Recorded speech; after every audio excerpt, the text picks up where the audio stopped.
हम इस दुनिया में देखते हैं कई जगहों पर जाना होता है। बच्चे लोग हल्ला बहुत कर रहे हैं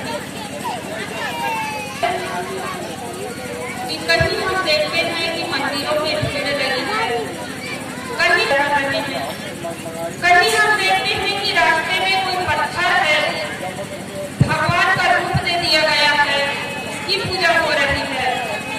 कहीं देखते हैं कि नदी पहाड़ की पूजा हो रही है।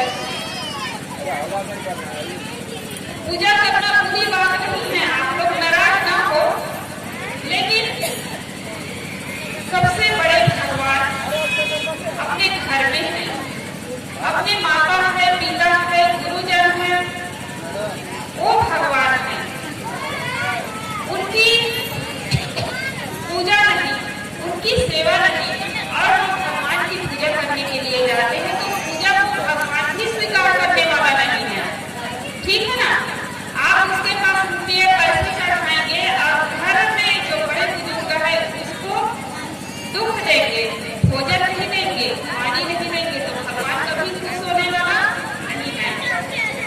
तो घर में जो सदस्य है, बड़े बुजुर्ग है,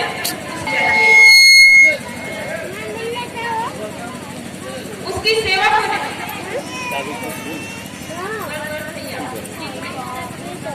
उसकी सेवा होनी चाहिए। वो लोग खुश हैं तो आप लोगों को आशीर्वाद देंगे, आशीर्वाद मिलेगा। बंदगी करते हैं, उसके सामने झुकते हैं तो बड़े बुजुर्ग खुश हो जाते हैं। आप कितनी बड़ी गलती किए हो, उल्टा सीधा जैसा भी बोल दिया हो, और उसके सामने जाकर के झुक जाते हैं, बंदगी करते हैं, तो आपकी गलती को भूल जाते हैं और भूल करके आशीर्वाद देते हैं।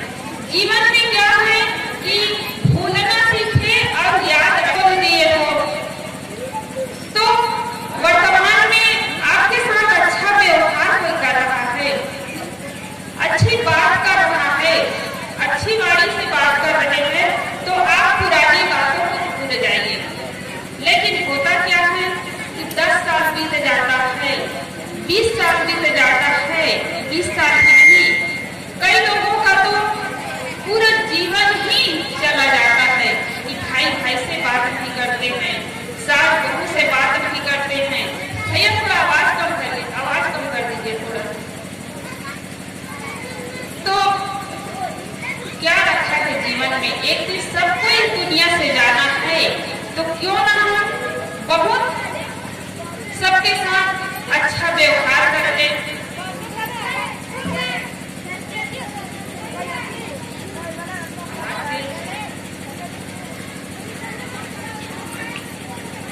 बढ़िया सुंदर व्यवहार कर ले, ताकि आपके न रहने के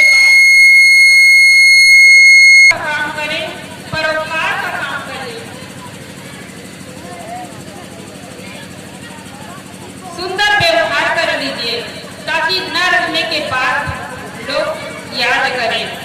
इस दुनिया से कितने लोग चले गए, है ना, कितने लोग चले गए आपके घर परिवार में ही, आपके दादा बाबा परपाजा उनका नाम भी याद नहीं होगा, सब भूल जाते हैं कुछ दिन बाद में। लेकिन जिन महापुरुषों को हम आज याद करते हैं, उसके ज्ञान विचारों को लेकर हम चल रहे हैं, उसके साक्षात दर्शन नहीं किए हैं। सदगुरु कबीर साहब को कोई देखे हैं क्या? नहीं देखे हैं। राम भगवान को कोई देखे हैं? नहीं देखे, बहुत पंडित चले गए।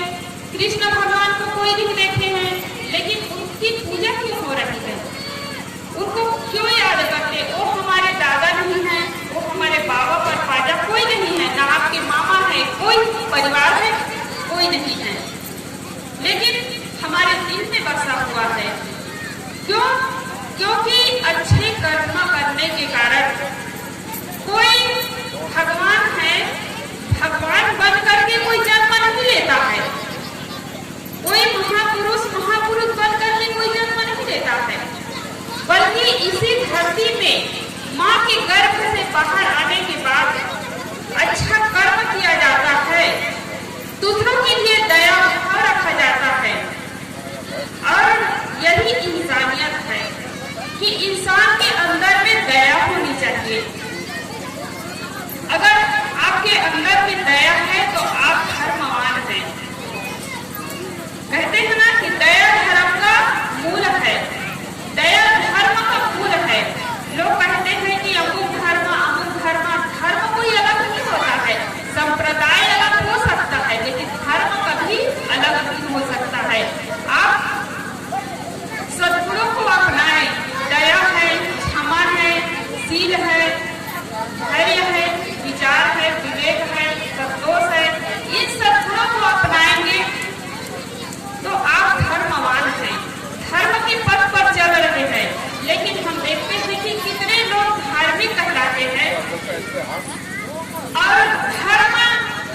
बलि चढ़ा रहे हैं। तो इससे बड़ा पापी और कौन हो सकता है कि जीवों के लिए तो दया होनी चाहिए। चींटी है चल रही है, हमारी माताएं झाड़ू लगाती हैं, चींटी को देख रही कई माताएं बस पोछा लगा देती हैं उसी के ऊपर में। कोई चींटी दिल से निकल रही है, बहुत ज्यादा निकलती है ना, कई बार आग ले जाकर के डाल देती है। और सत्संग में भी जुड़े हुए हैं, सत्संग में भी जाते हैं, सिर में चूर हो जाता है, इधर क्या करते हैं पता नहीं, वो जीव होता है ना, तो उसको निकालेंगे बस नाखून से दबा देते हैं। कई प्रकार के जीवों की हत्या होती है, लेकिन लोग ध्यान नहीं देते। केवल मनुष्य की हत्या करना ये पाप नहीं है। जीवों के प्रति दया भाव होनी चाहिए और मनुष्य के साथ प्रेम का व्यवहार होना चाहिए। बड़े बुजुर्गों के प्रति आदर सम्मान की भावना होनी चाहिए और जो आप चाहते हैं वो अपने आप मिल जाएगा। लोग चाहते हैं कि हमारे सम्मान करें, हमारे साथ अच्छा व्यवहार करें, और आप यदि करते हैं तो आपको बिना चाहते ही मिल जाएगा। तो धर्म के रास्ते पर चल रहे हैं तो इस बात को समझना पड़ेगा, परख करके चलना पड़ेगा कि क्या सत्य है क्या असत्य है, कौन से कर्म हमें करना चाहिए, कैसा व्यवहार करना चाहिए और कैसा व्यवहार नहीं करना चाहिए। केवल ज्ञान के रास्ते पर ही परखना नहीं है, आप सब लोग परख करके चलते हैं। किचन में भोजन बनाते हैं तो परखते हैं, बाजार आप सब्जी खरीदने के लिए जाते हैं तो परखते हैं कि कौन सी सब्जी लेनी है और कौन सी सब्जी नहीं लेनी है। चावल आप चुनते हैं भोजन बनाने के लिए तो मिट्टी है रोटी है उसको अलग करते हैं और चावल को अलग करते हैं। सूप में जब चावल पछोड़ते हैं, फटकना बोलते हैं, क्या पछोड़ना बोलते हैं ऐसे कुछ, तो चावल को रखते हैं और जो भूसा है उसको बाहर फेंक देते हैं। तो ऐसे ही ज्ञान के रास्ते पर चल रहे हैं तो जो भ्रम कल्पना की बात है उसको छोड़ो, आप आंख बंद करके मान लीजिए, या कोई गुरुजन बोलेंगे तो आंख बंद करके मान लीजिए। आंख बंद कर कभी नहीं मानना चाहिए। ये आदमी कमजोर बन जाते हैं, सोचते हैं कि गुरुजन बोल रहे हैं, ब्याज गद्दी पर बैठ करके बोल रहे हैं तो उनकी बुद्धि से बढ़ करके हमारी बुद्धि थोड़ी है। और इसी प्रकार लोग परखना नहीं चाहते हैं कि जो धर्म ग्रंथ में लिख दिया है, धर्म ग्रंथ में लिखा है, उसको हमें काटना नहीं है, उसको हमें छांटना नहीं है, उस पर हमें कभी विचार नहीं करना है। और यही कारण है कि हमारे जो बड़े बुजुर्ग है, गुरुजन है, वो गलत बात थोड़ी लिखेंगे। तो धर्म ग्रंथ तो आदरणीय है, लेकिन आपकी बुद्धि उससे बढ़कर है। आप दिमाग लगाइए, विवेक करिए, और लिखने वाला भी कोई भगवान नहीं है, वो इंसान ही है और अपने अपने जमाने के हिसाब से लिखा जाता है। पहले जमाने में जो गुरुजन लिखे हैं वो उस परिस्थिति को देखकर लिखे हैं। अभी कोई भी महापुरुष लिखेंगे तो अभी की स्थिति देख करके लिखेंगे, जो भी परिस्थिति है, लेकिन लिख दिया जाता है पहले जमाने में हुआ है और आज जो नहीं हो रहा है उसको आंख बंद करके मान लिया जाता है। कोई कह दिए कि हवा पी करके, ठीक है ना, हवा पी करके हजारों वर्ष तक कर रहे थे तो आप आंख बंद करके मान लेते हैं। आज हम देख रहे हैं कि 200 साल भी लोग जी नहीं रहे हैं। चलो ठीक है, 200 साल 250 साल जी भी जाए, लेकिन हजारों वर्ष बिना भोजन किए, बिना पानी पिए हजारों वर्ष कोई जी नहीं सकता है। 500 साल भी कोई नहीं जी सकता है, तो हजारों वर्ष की बात ही छोड़ दीजिए। और बिना खाए पिए, बिना पानी के 1 महीना भी नहीं चलेगा, या तो वाटर लगाया रहेगा तब वो चलेगा बिना खाए पिए। और बिना पानी, बिना भोजन के यह शरीर एक साधन मात्र है और ये साधन है, और बिना भोजन किए, बिना पानी के कैसे चल सकता है। लेकिन लोग आंख बंद करके मान लेते हैं। बिना कारण के कार्य कभी हो नहीं सकता है। शत्रु कवि साहब प्रमाण देकर कहते हैं कि बिना कारण के कोई भी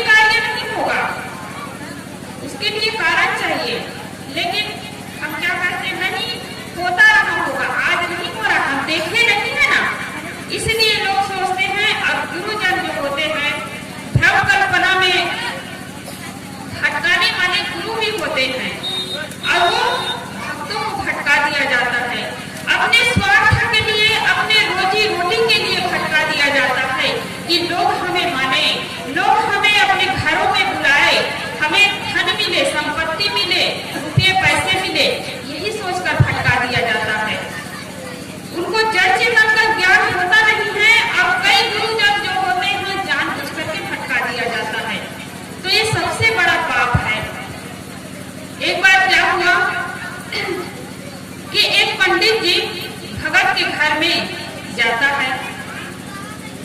भगत के घर में गया, कोई भी संत महात्मा किसी भगत के घर में जाएंगे तो पूछते हैं कि सब कुशल मंगल तो है ना।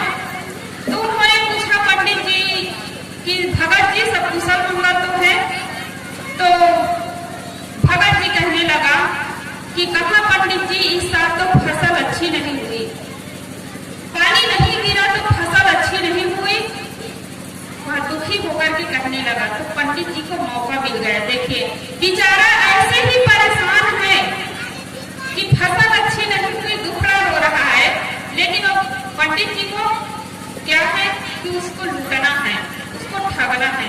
उन्होंने कहा कि भगत जी तुम्हारे घर में तो ग्रह लगा हुआ है, तो कहाँ से फसल अच्छी होगी। देखिए बारिश न होने के कारण फसल नहीं हुई, लेकिन पंडित जी क्या कह रहा है कि तुम्हारे घर में ग्रह लगा हुआ है। तो कहा पूछा बेचारा कि पंडित जी इसके लिए मुझे क्या करवाना पड़ेगा। तो उन्होंने कहा पंडित जी ने कि ग्रह लगा हुआ है कि इसको तोड़ना पड़ेगा। तो एक लंबी लिस्ट लिख करके महंगी सामान लिख करके दे दिया और कहा कि मैं गुरुवार के दिन आऊंगा और इस ग्रह को तोड़ दूंगा। तो गुरुवार के दिन आता है और संयोग बस उसी दिन उसके पहले ही वो भगत जी के कोई खास रिश्तेदार उसका शरीर छूट गया। तो दुख के समय में तो पहुंचना ही पड़ेगा। कोई शादी विवाह का कार्यक्रम होता, छठी कार्यक्रम होता, जन्मोत्सव का कार्यक्रम होता तो ना जाते तो बन जाता, लेकिन दुख के समय में जाना ही पड़ता है। तो अपने जो 8 साल का बच्चा था उनको समझा करके गया कि पंडित जी घर में आया है, जैसे जैसे पंडित जी कहेंगे बेटा तुम वैसे वैसे करते जाना, बस सब कुछ मत करना। लड़का भी बहुत समझदार था, जितना उसके पिताजी समझदार नहीं रहे होंगे उससे कहीं ज्यादा 4 कदम में बच्चा आगे। भगत जी तो चला गया निमंत्रण में और ये छोटा बच्चा रहा। पंडित जी ने बुलाया कि बेटा इधर आओ, दौड़ करके आता है छोटा बच्चा। उन्होंने कहा कि थोड़ा सा गोबर ले आना, गोबर। तो घर में गोबर नहीं मिला तो गली में गोबर ढूंढने के लिए गया बच्चा, गोबर लाया। पंडित जी क्या किया, वो गोबर से गणेश भगवान बनाया। गणेश भगवान बना करके बिठा दिया, पूरी सामग्री इकट्ठी हो गई। बेटा ये गणेश भगवान है, उठा करके लाया, इसको बढ़िया गणेश भगवान बना दिए, पूजा करनी पड़ेगी। नहीं बोलेगा ना खाएगा ना कुछ, बल्कि इसमें बदबू आ रही है, गोबर से गंध है ना। तो लड़का ने कहा कि मैं इसकी पूजा नहीं कर सकता। देखिए लड़का कितना समझदार है, मैं इसकी पूजा नहीं कर सकता। पंडित जी सोचने लगा इतना छोटा बच्चा और इतनी समझ है, उन्होंने भी समझ लिया इसकी बुद्धि कैसी है। उन्होंने फिर मनाया उसको कि बेटा थोड़ी देर के लिए मान लो, फिर बाद में मत मानना। लड़का तैयार हो गया, चलो 10 मिनट की ही बात है। पूजा हो गई और घर में कुछ कार्यक्रम होता है या कोई मेहमान आता है, कुछ पकवान बनाया जाता है। पंडित जी आया है तो कुछ पकवान बनाया गया और पंडित जी की पसंद की बनी थी। पंडित जी ने खाया और जम के खाया तो बिस्तर भी पकड़ लिया, वहां से उठना मुश्किल। वही रूप से ही उस बच्चे को चिल्लाया कि बेटा दौड़ करके इधर आओ मेरे पास। दौड़ करके गया बच्चा, कहा कि बेटा छोटा सा गुड़ ले आना, गुड़ खाऊंगा तो मेरा पेट जो फूल रहा है ना वो ठीक हो जाएगा। किसी के पेट में यदि दर्द होता है, पेट फूल रहा है तो छोटा सा गुड़ खा लीजिए तो पेट ठीक हो जाता है। तो उन्होंने कहा कि बेटा छोटा सा गुड़ ले आना ताकि मेरा पेट ठीक हो जाएगा। तो वो लड़का भी समझदार है, वही गली में गया लड़का, गोबर को उठाया, लड्डू जैसे बनाया और दौड़ करके पंडित जी के पास गया। पंडित जी से कहा कि लीजिए पंडित जी ये गुड़ है, गुड़। पंडित जी जैसे हाथ में पकड़ता है तो पिस पिस करने लगा, गंध आने लगी। तो पंडित जी ने कहा कि बेटा तुम मेरे साथ मजाक कर रहे हो, मेरा पेट दर्द हो रहा है, तुम मुझे मेरे साथ मजाक कर रहे हो कि गुड़ ले आना, गुड़। लेकिन लड़का वहां से गया नहीं, कि कहा कि पंडित जी इसको गुड़ समझ करके खा लीजिए। ये गोबर नहीं है, गुड़ है, गुड़। पंडित जी ने फिर मनाया कि बेटा मजाक मत करो, मेरे पेट में बहुत जोरों से दर्द उठा है। लड़का ने कहा कि नहीं पंडित जी, इसको खाना ही पड़ेगा, थोड़ी देर के लिए मान लीजिए।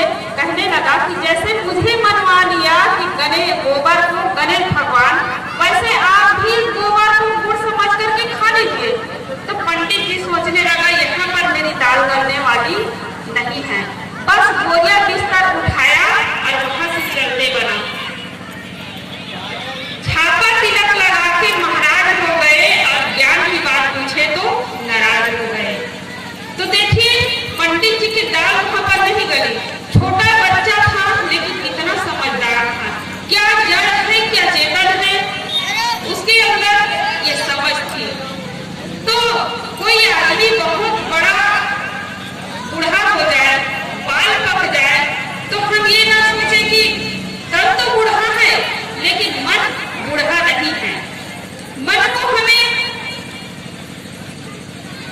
कहाँ ठीक करना है? सत्संग में जाने से ही, सत्संग में जाने से ही जड़ क्या है, चेतन क्या है, इसका ज्ञान होता है। छोटा बच्चा है लेकिन उसके अंदर समझ है, उसके अंदर ज्ञान है, विवेक है, तो बच्चा नहीं है, वो सयाने है। देखने में भले वो बच्चा लग रहा है लेकिन वो बच्चा नहीं है। इसलिए सदगुरु श्री अल्लाह साहब जी भजन में कहते हैं, कुछ भक्ति विवेक सुअंग नहीं जहि तन में, वे जीवन बचपन में। कुछ भक्ति विवेक सुअंग नहीं जहि तन में, वे जीवन बचपन में। तो जिसके अंदर समझ नहीं है, भक्ति नहीं है, वो चाहे बूढ़ा हो जाए तो बचपना ही है।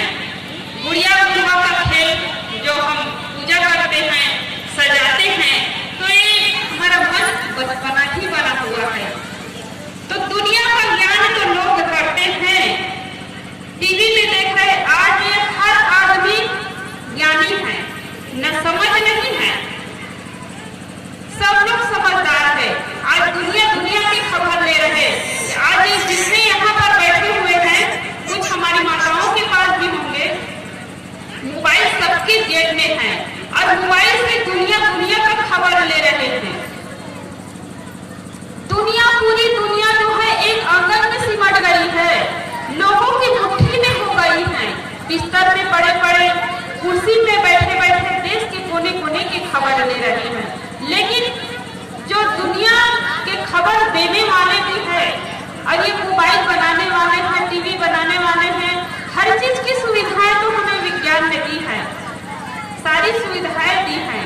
लेकिन जो बनाने वाला है, सुविधा देने वाला है, वो भी अपने आप का ज्ञान नहीं कर सकता है, अपने आप का खोज नहीं करता है, बाहर ही खोजता रहता है। कोई भगवान है, कोई देवी है, कोई देवता है, मनुष्य भी विकास कर रहा है लेकिन अपनी शक्ति को नहीं पहचान पाता है। इसलिए कहते हैं बहुयंत्र मसीन रच दिन्हा, विज्ञानक बहु शोधन किन्हा। बहुयंत्र मसीन रच दिन्हा, विज्ञानक बहु शोधन किन्हा। नहीं ज्ञान हुआ मैं दृष्टा खुद चेतन में, नहीं ज्ञान हुआ मैं दृष्टा खुद चेतन में, वे जीवन के बचपन में। तो दुनिया का खबर ले रहे, खुद के घर में और दूसरे के घर की खबर लेते हैं। लोग पड़ोसी के यहाँ कोई झगड़ा हो जाए, कुछ विवाद हो जाए तो दौड़ करके निकलते हैं दुनिया की खबर लेने के लिए। लेकिन हम अपने खबर नहीं ले सकते हैं, अपनी शक्ति को नहीं पहचान पाते हैं। तो हम जब किसी व्यक्ति से मिलते हैं तो उसके बाहरी हाव भाव रूप रंग में छूने जाते हैं, लेकिन उनके अंदर जो आंतरिक चीज है, उनकी शक्ति है, उस पर हमारी जाती है। सदगुरु कबीर साहब की दृष्टि आम लोगों की दृष्टि से हटकर थी। जब भी किसी व्यक्ति से मिलते थे तो तुरंत परख लेते थे सदगुरु कबीर साहब की इनकी बुद्धि कैसी है, इनकी समझ कैसी है, ये कितना समझदार है, वो सदगुरु कबीर साहब परख लेते थे। तो जब किसी व्यक्ति से मिलते थे सदगुरु कबीर साहब तो उनकी दृष्टि आंतरिक चीज पर जाती थी। इसलिए कहते हैं कि मानुष तेरा गुण बड़ा मास न आवे काज। मनुष्य के गुण ही महान है, उसके रूप रंग महान नहीं है। सदगुरु कबीर साहब जो आदमी रूप रंग में भूले हैं, चिकनी चुपड़ी चेहरे को देख करके भूल बैठे हैं, सजे संवरे चेहरे को देख करके भूल गया है, अपने आप को खो देता है, उस सारी गंदगी को ला करके हमारे सामने प्रकट करते हैं और कहते हैं कि दसहु द्वार नरक हरि बूढ़े तू गंधी को बेड़ो फूटे नैन हृदय सूझे मति एकम नहीं जानी। सदगुरु कबीर साहब कहते हैं कि आंख से देखो तो गंदगी, कान से देखो तो गंदगी, आंख से देखो तो गंदगी और मुख से देखो तो गंदगी। ये शरीर जो है गंदगी का जहाज है, लेकिन लोग इसी में भूले हुए हैं और अपने आप का ज्ञान नहीं कर पाता है। मान लो जाए कोई रूम में एक रस्सी बांध दिया जाए और उस रस्सी में आप कपड़ा डाल दीजिए, 1 महीने तक वो कपड़ा डाला रहेगा और आराम से उस कपड़े को आप पहन सकते हैं। लेकिन कपड़े को 1 घंटा पहन लीजिए, हेलो, आज धोए हैं कल उस कपड़े को बुला करके आप चरण धोते हैं, चरणामृत लेते हैं, है ना, चरण धोते हैं, चरणामृत लेते हैं, तो आपके अंदर में भक्ति है, आपके अंदर में भाव है कि चरण क्यों धोया जाता है, चरण क्यों धोया जाता है, चरणों की बंदगी क्यों की जाती है, चरण को क्यों छुआ जाता है। कोई किसी के घर में कोई मेहमान आए तो आप ये नहीं कहेंगे, अपने बच्चों से ये नहीं कहेंगे जाओ बेटा अमुक मेहमान आए हो तो आप उसके चेहरे को देख करके आना, क्यों कितना सुंदर है, चेहरे को छू करके आना, ऐसा आप नहीं कहते हैं। क्या कहते हैं? चरण छूकर आना, प्रणाम करके आना। तो गुरुजनों के पैर कोई सुंदर नहीं है, वो तो और फटा हुआ धूल में सना हुआ रहता है। उसके बाद भी आप अपने घर में बुला करके थाली में पैर रख करके पानी से पैर को धोते हैं, चरण धोते हैं, चरणामृत लेते हैं, तो ये अपना भाव होता है। तो इतने मात्रा से भी उद्धार नहीं होगा कि हम चरण धो करके चरणामृत ले ले पी ले, इतने मात्रा से उद्धार नहीं होगा। असली चरणामृत है, असली ज्ञान है, उसके ज्ञान उनके आचरण।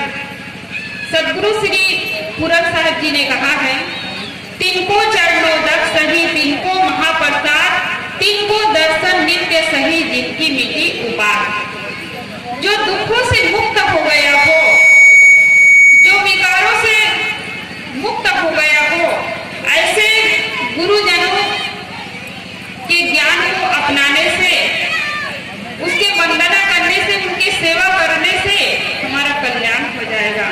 तो उनके बताए हुए मार्ग पर यदि हम चलते हैं तो हमारा कल्याण होगा, और नहीं चलते हैं तो हमारा कल्याण नहीं हो सकता है। तो गुरुजनों से बढ़ करके कोई भगवान नहीं है, गुरुजनों से बढ़ करके इस दुनिया में कोई भगवान नहीं है जो आपको गलत रास्ता को छुड़ा करके सही रास्ता पर ला सके, वो है गुरुजन। आप देखते हैं कि रास्ते में कोई मंदिर है, भगवान है। आज हम देख रहे हैं कि गांव-गांव के चौराहे पर भगवान के मंदिर है और हर मंदिर में भगवान विराजमान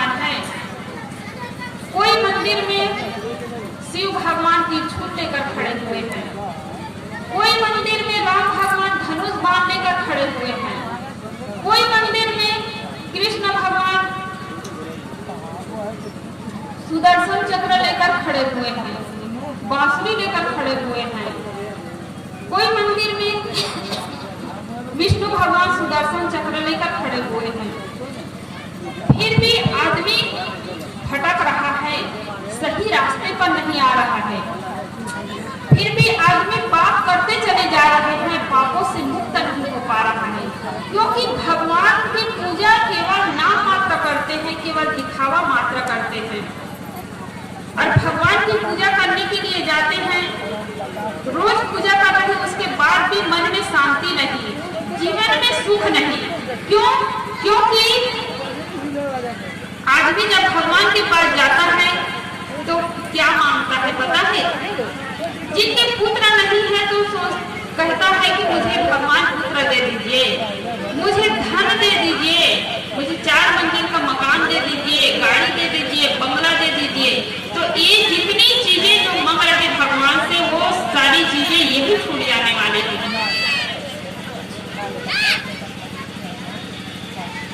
तो भगवान की पूजा तो लोग करते हैं, लेकिन अपने स्वार्थ के लिए करते हैं कि हमें पुत्र चाहिए, हमें धन चाहिए, हमें रुपये चाहिए, हमें गाड़ी चाहिए, बंगला चाहिए। ये नहीं सोचते हैं कि हमारे जीवन में शांति, तो ये शांति का रास्ता ये नहीं है। हम ज्ञान के रास्ते पर चलेंगे तब हमें सुख मिलेगा, हमें शांति मिल सकती है। तो लोग दिखावा के लिए भगवान की पूजा, गुरु को मानने का मतलब है कि आप गुरु को मानते हैं।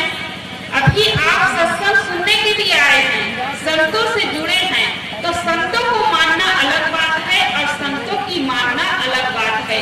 संतों को मान रहे हैं, बढ़िया आकर के बंदगी कर रहे हैं, लेकिन संतों की मानना मतलब उनकी जो ज्ञान है, जो उपदेश आप सुने हैं, उसको अपने जीवन में उतारेंगे और अपने जीवन में बदलाव लाएंगे, तब आपका जीवन सुधरेगा, आपके मन में शांति मिल सकती है। तो गुरुजनों के चरण क्यों होते हैं? कि उनके अंदर में ज्ञान है, उनके अंदर में बोध है, उनके अंदर में विवेक है। तो हमें भी ज्ञान मिले, हमें भी समझ मिले, हमें भी विवेक मिले, इसी भाव दशा को लेकर के चरण हुआ जाता है। तो गुरु के बताए हुए मार्ग पर हम चलेंगे तो हमारा कल्याण होगा। तो मंदिर में तो भगवान है, लेकिन हम देखते हैं उसी मंदिर के दरवाजे के सामने जाकर के कोई शराब पी रहा है, कोई जुआ खेल रहा है, कोई झूठ बोल रहा है, कोई बीड़ी तंबाकू रगड़ रहा है। लेकिन भगवान कभी नहीं बोल रहा है कि बेटा ये पूजा का स्थान है, यहाँ गलत बात ना बोलो, गलत खान पान ना करो। और कोई संत के सामने कोई बीड़ी पिएंगे, कोई झूठ बोलेंगे, तो संत गुरुजन बड़े प्यार से समझाते हैं कि बेटा ये गलत चीज है, इसको ना खाओ, आपका शरीर बर्बाद हो जाएगा, आपका परिवार बर्बाद हो जाएगा, आपका घर बर्बाद हो जाएगा, घर बिक जाएगा, खेत खलिहान बिक जाएगा। लेकिन क्या कहते हैं पता है लोग, इस संतों के जेब के पैसा थोड़ी जा रहा है, हम कमा रहे हैं और हम खा रहे हैं। तो गुरुजनों के उपदेश को, गुरुजनों के जो ज्ञान है उसको लोग अपनाना नहीं चाहते हैं। तो गुरुजनों से बढ़ करके कोई भगवान नहीं है। एक बार देवताओं में विचार विमर्श हुआ कि इस दुनिया में सबसे महान कौन है, सबसे बड़े कौन है। तो देवताओं के बीच विचार विमर्श हुआ और फिर एक देव ने कहा खड़ा होकर के कि सबसे बड़ी पृथ्वी है। कहते हैं ना कि सबसे बड़ी पृथ्वी है, पृथ्वी जो है सब कुछ को धारण की हुई है। पृथ्वी को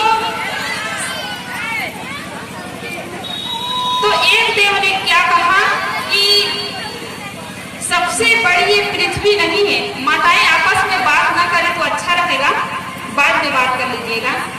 तो सबसे बड़ी पृथ्वी है, सबने स्वीकार किया। फिर एक देव ने विचार करके कहा कि सबसे बड़ी पृथ्वी है, और कहते हैं ना कि शेषनाग सबसे बड़े हैं। तो सबने स्वीकार किया, सही बात है कि शेषनाग सबसे बड़े हैं। तब किसी एक देव के मन में फिर विचार आया और कहा कि शेषनाग यदि बड़े हैं तो शंकर भगवान के गले में फिर क्यों लिपटे हुए हैं? तो शंकर भगवान ही सबसे बड़े हैं। तो सबने कहा कि सही बात है, शंकर भगवान ही सबसे बड़े हैं। फिर किसी ने कहा, देव ने, कि शंकर भगवान यदि सबसे बड़े हैं तो हिमालय पर जाकर क्यों खड़े हैं? उनका घर द्वार नहीं है क्या? हिमालय पर जाकर खड़े हुए हैं, तपस्या कर रहे हैं। सबने कहा कि सही बात है कि शंकर भगवान बड़े नहीं हैं, उससे बड़े तो ये हिमालय पर्वत ही सबसे बड़े हैं। सबने स्वीकार किया, सही बात है, हिमालय पर्वत सबसे बड़े हैं। फिर किसी देव के मन में विचार आया कि हिमालय सबसे बड़े कैसे हो सकता है? हिमालय पर्वत को तो एक बार रावण ने अपने हाथों में ले लिया था कि तो रावण ही सबसे बड़े हैं। तो सबने कहा कि सही बात है, उससे बढ़कर तो रावण है। फिर किसी ने कहा, देव ने, रावण यदि बड़े हैं तो बाली अपने काख में फिर क्यों दबा लिया था? कहा जाता है ना कि रावण को बाली ने अपने काख में दबा लिया था। तो बाली ही सबसे बड़े हैं। सबने कहा कि सही बात है, बाली सबसे बड़े हैं। फिर किसी देव ने कहा कि बाली सबसे बड़े नहीं है। बाली यदि बड़े होते तो राम भगवान के तीर से फिर क्यों मारते? राम भगवान अपने तीर से मारा है बाली को, तो राम भगवान ही सबसे बड़े हैं।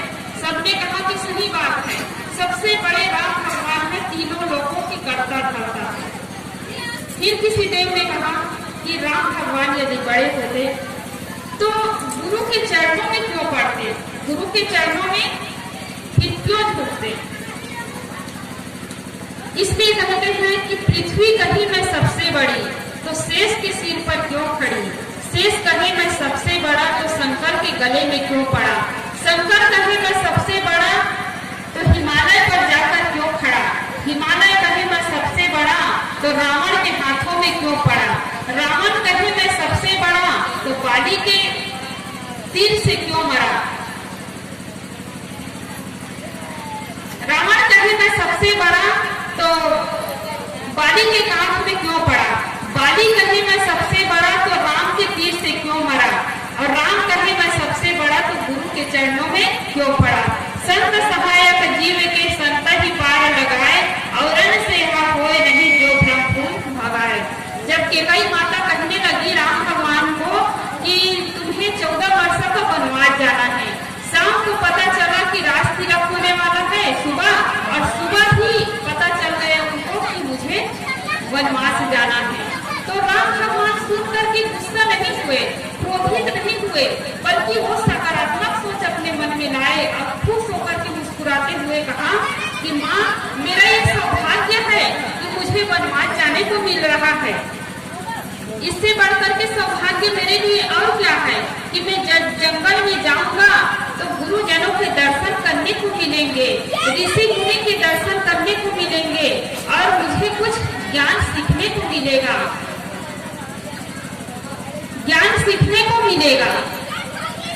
तो गुरु ही इस संसार में महान है।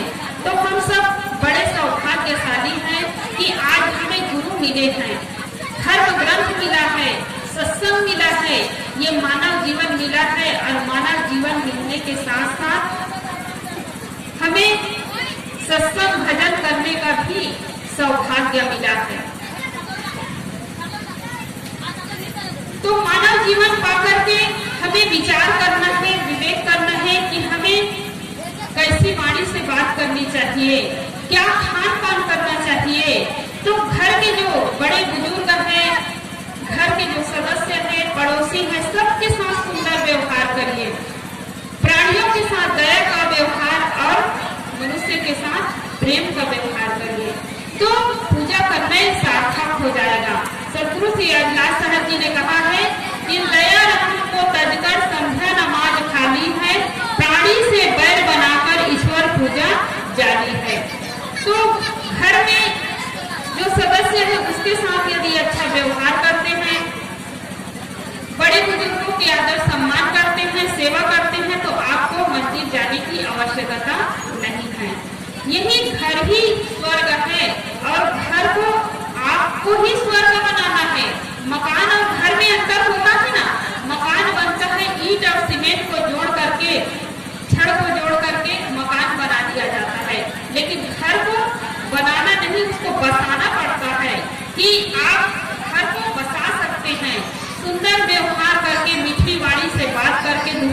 सेवा करके आप अपने घर को बसा सकते हैं। घर को बसाना पड़ता है, मकान को बनाना पड़ता है।